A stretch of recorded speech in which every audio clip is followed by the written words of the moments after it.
안녕하세요. 캔들피그와 김하백의 나불대화 시간입니다. 이번에 미국 바이든 정부가 과거에 뉴딜 정책을 떠올릴 만큼 엄청난 투자 계획을 발표했는데요. 굉장한 규모의 자금을 시장에 쏟아붓고 큰 수요를 만들어내는 일인 만큼 금융계뿐만 아니라 산업계에서도 이번 발표에 상당히 집중을 했었습니다. 그래서 오늘은 이번에 바이든 정부가 발표한 인프라 투자 계획의 내용이 뭔지 한번 살펴보는 시간을 가져보겠습니다. 반갑습니다, 김하백님. 네, 안녕하세요. 어제 전 세계 금융시장이 주목한 바이든 행정부의 인프라 투자 관련 계획이 발표됐는데요. 시장에서는 이번 인프라 투자 관련 계획에 대해서 크게 4가지 측면에서 주목하고 있었습니다. 우선 첫 번째는 경기 부양책의 규모에 대해서 관심을 가지고 있었는데요. 시장에서는 이번 경기 부양책이 발표되기 전에는 3조 달러에서 최대 4조 달러 정도로 예상하고 있었는데 실제로는 얼마나 큰 규모의 돈을 투자하게 될 건지가 첫 번째 관심거리였다고 볼 수 있습니다. 그리고 두 번째 관심 포인트는 이번에 진행될 경기 부양책이 어느 분야에 얼마만큼의 돈이 배정될 건지가 두 번째 관심거리였어요. 당연하겠지만 부양책의 규모와 그 돈을 어디에 쓸 건지가 최대 관심사였네요. 네. 그리고 가장 중요한 포인트로 돈을 어떻게 마련할 건지에 대한 재원을 조달하는 내용이 세 번째 관심 포인트였는데요. 마지막으로는 이번에 발표된 경기 부양책이 실물 경제에는 당연히 긍정적이겠지만 금융시장에는 또 어떤 영향을 미칠지가 주요 관심거리였다고 볼 수 있을 것 같아요. 그래서 오늘은 이번 바이든 행정부의 인프라 투자 관련 계획에 대해서 전반적인 세부 내용하고 향후에 금융시장에 미칠 그 영향에 대해서 시장에서 전해지는 의견을 한번 소개해 보도록 할게요. 이번 바이든 정부가 자국 생산, 자국의 소비를 중요하게 생각한다고 하던데 내용이 어떤지 궁금하네요. 네. 어제 미국의 바이든 대통령이 철강 산업으로 유명한 피츠버그에 방문해 인프라 투자 관련 계획을 발표했습니다. 미국 제조업 쇠락을 상징적으로 보여주는 곳에서 했네요. 네. 지금 분위기에서는 만약에 제가 바이든이라도 러스트 벨트 지역에서 이런 발표를 했을 것 같아요. 아무튼 이번 인프라 투자 계획에 따르면 2030년도까지 지금부터 8년 동안 2조 2천억 달러 이상을 투자하겠다고 발표했습니다. 3조 4조 예상했었는데 시장 기대치보다는 작네요. 이번 발표 내용만 들으면 그렇게 생각할 수도 있는데요. 그런데 사실은 이번에 발표된 내용은 1차 계획이고 4월 말경에 추가로 1조 달러 이상의 2차 플랜도 예정돼 있다고 하니까 전체적인 금액 측면에서 보면 예상된 규모하고 비슷하게 진행될 거라고 볼 수 있을 것 같습니다. 그래서 전반적으로 현재 시장에서는 이번 경기 부양책의 규모 면에서는 반기는 분위기라고 알려지고 있어요.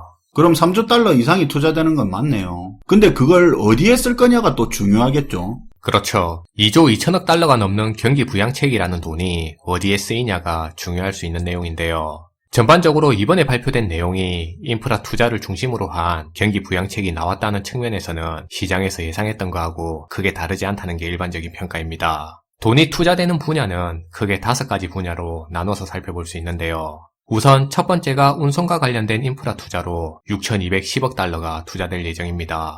낙후된 도로나 다리를 고치는 데도 돈을 쓸 예정이고 공항이나 항만 그리고 철도에도 대규모의 투자가 진행될 예정인데요. 그런데 여기서 우리가 관심을 가져야 될 분야는 전기차와 관련된 투자 내용이 될 것 같습니다. 이번 경기 부양책에 따르면 1,740억 달러를 투자해서 전기차를 생산하고 또 전기차를 구입하는데 세제 혜택을 제공할 거라고 발표했는데요. 그래서 미국에서 전기차의 보급 비율을 높이고 또 배터리의 개발 비용을 지원해서 전기 차량의 가격을 낮추겠다고 발표했습니다. 또 스쿨버스의 20%하고 관용차를 전기차로 구입하겠다고도 얘기했는데요. 특히나 미 전역에 전기차 충전소를 50만 곳을 설치하겠다고도 발표했습니다. 이렇게 되면 미국의 전기차 보급 속도가 굉장히 빨라지겠네요. 우리나라 자동차 회사도 전기차를 생산하고는 있지만 근데 이게 자동차 업계 입장에서는 진입장벽이 낮아지는 거라 기존 자동차 생산 업계의 입장에서 보면 그렇게 무조건 좋은 일이라고만 할 수 없다는 시각도 있더라고요. 네, 맞아요. 일각에서는 이런 발표 내용을 보고 자동차 제조기업들한테 호재성 이슈가 터졌다는 해석도 나오고 있는데요. 그런데 다른 한편에서는 말씀하신 것처럼 우리나라의 현대차와 같은 일반 자동차 제조기업들한테 장기적으로 보면 좋지 않은 소식이 될 수 있다는 의견도 있습니다. 이유는 아무래도 일반 자동차 제조기업 같은 경우에는 내연기관을 중심으로 한 자동차를 생산할 때 생산 기술과 같은 기술력을 바탕으로 경쟁 우위를 점할 수 있는데요.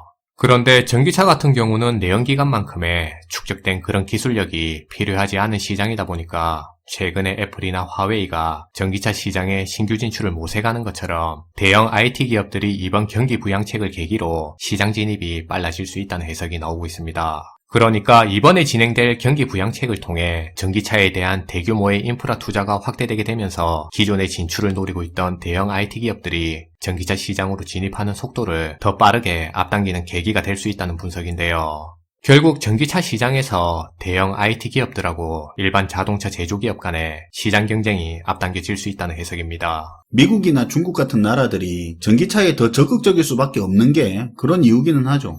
네. 그리고 이번 경기 부양책의 두 번째 투자 분야로는 지역사회와 노령층을 포함해서 장애인 등의 돌봄 시설을 확충하는 데 4천억 달러를 투자하겠다고 발표했습니다. 그리고 세 번째로는 2만 호가량의 신규 공공주택을 건설하고 학교 교육을 업그레이드하는 데 3천억 달러를 투자하겠다고 발표했는데요. 네 번째는 식수 관련 상하수도 교체 등의 1110억 달러를, 그리고 초고속 통신망 확충에 1000억 달러 해서 사회 인프라 시설 등을 확충하는 데도 3000억 달러 규모를 투자하겠다고 발표했습니다. 여기서 초고속 통신망 확충과 관련해서는 우리나라의 일부 기업들한테 호재로 작용할 수 있다는 분석도 나오고 있어요. 전체적으로 진짜 인프라 위주로 돈을 쓰는 거네요. 네. 그리고 마지막 다섯 번째로 바이든 행정부는 이번 인프라 투자 계획을 통해서 5,800억 달러를 투자해 미국의 제조업과 R&D 산업을 키워나가겠다고 발표했습니다. 역시 제조업 살리는데 큰 돈 쓰네요. 네. 그 중에서도 특히 미국 내 반도체 제조를 위해서 500억 달러를 투자하기로 결정했습니다. 안 그래도 반도체 패권 전쟁이 심화되고 있는 상황에서 이런 발표 내용이 나오게 된 건데요. 참고 삼아 말씀드리면 최근에 미국의 인텔이 반도체 파운드리 시장에 전격적으로 진출하겠다고 선언했습니다. 그리고 세계 최대의 파운드리 업체인 대만의 TSMC는 향후 3년간 반도체의 생산 능력을 확대하는데 총 113조 원을 투입하겠다고 밝히기도 했는데요. 일각에서는 이번 바이든 행정부의 제조업과 R&D에 대한 투자 계획을 두고 중국의 투자 분야하고 겹치는 부분이 많이 있어서 그런지 중국 견제용 투자라는 견해도 현재 나오고 있습니다. 그럼 이제 가장 중요한 내용인 재원 조달에 대한 내용인데요. 이번 인프라 투자 계획을 통해서 2조 2천억 달러를 쓰겠다는 건 알겠는데 그럼 그 돈은 어떻게 마련할 건지가 중요할 수 있는 내용입니다. 증세 이야기가 좀 나오던 걸로 기억하는데요. 네, 맞아요. 인프라 투자 계획이 발표되기 전에는 시장에서는 증세를 통해서 이 재원 조달 문제를 해결할 거라고 예상했는데요. 기업들의 법인세뿐만이 아니고 개인들의 소득세를 포함해서 전반적인 증세를 통해서 재원을 조달할 걸로 생각했습니다. 그런데 실제로 발표된 내용을 보면 이번 인프라 투자에 드는 비용을 기업들의 법인세 인상만으로 재원 조달을 하겠다고 발표했어요. 아, 기업 법인세만요? 네. 그러니까 지난 트럼프 정부에서 35%에서 21%까지 낮췄던 법인세 세율을 다시 28%까지 올려서 향후 15년 동안 세수를 확보하겠다고 발표했는데요. 그리고 추가적으로 관세를 인상하는 얘기도 꺼냈습니다. 이 내용은 중국이 영향이 제일 클 걸로 보이는데 다국적 기업들의 외국 수입에 대해서 세금을 올려서 재원을 추가적으로 충당하겠다고 발표했습니다. 마지막으로 이번 인프라 투자 계획이 금융시장에 미칠 영향인데요. 앞에서 소개한 인프라 투자 계획에 대해서 재원을 마련하는 그 방식을 보면 뭔가 이상한 내용을 하나 발견할 수 있어요. 어떤 게 그렇다는 거죠? 그냥 간단하게 생각하면 2조 2천억 달러라는 돈을 쓸 계획은 8년인데 돈을 마련하는 기간은 15년이라는 점입니다.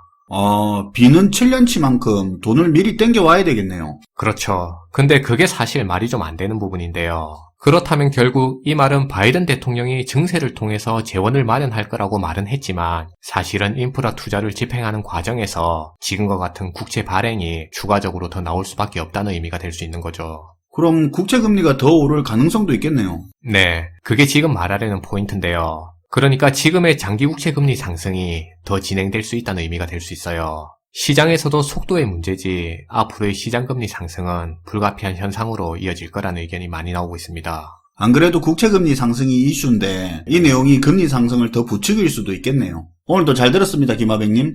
네, 감사합니다.